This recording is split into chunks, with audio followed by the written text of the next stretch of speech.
Jon Agirreren gobernuak exiliora jo behar izan zuen. Leire, non finkatu zuen lehenengo egoitza gobernuark? Bueno, Santanderretik eta Barcelonatik pasatu ostean Parisen finkatu zian.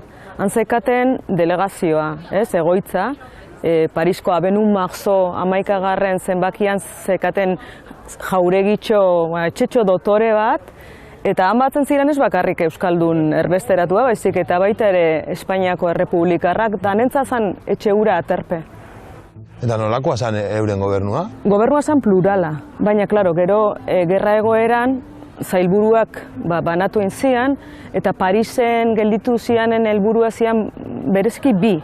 Bata errefuxiatuei lagundu, bertara heltzen zian errefuxiatuei etxe bizitza eman, lana topatu, paperak eman, eta bigarren helburua politiko ezberdinekin harremanetan jartzia. Bai intelektualekin, politiko ezberdinekin sozialistak ere bai, baina batez ere kristau demokratak, eta gero eliz gizonekin ere bai, elizako jerarkiako ordezkariekin harremanak ezartzia.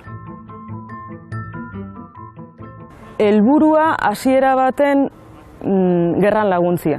Eta gerra galduta zeola ikusi zutenean, behintzat Frankoren erregimena botatzia, hori zen helburu nagusia. Han esarritako harremanak eta oso baliagarriak izan ziren gerora. Eta zer nahi zuten behaiek, euren irudia garbitu. Pentsau, oso katolikoak zian gizon horiek, oso katolikoak.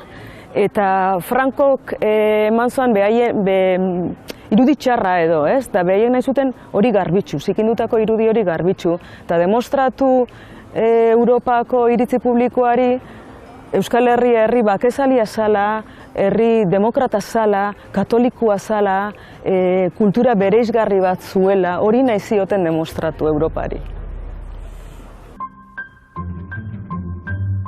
Bruselara leku aldatzen da gero gobernua, eta han Jose Antonio Agirrek aldaketa errotikoa ematen du.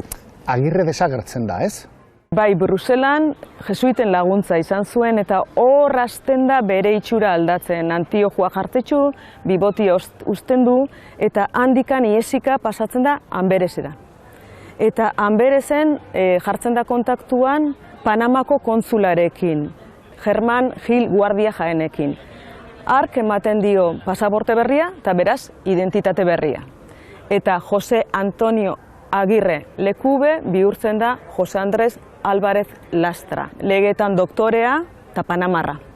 Konturatzen baldin bazeate, izenak ez dia, arrazoi badakate, ze inizialak berdina dia, J-A-A-L.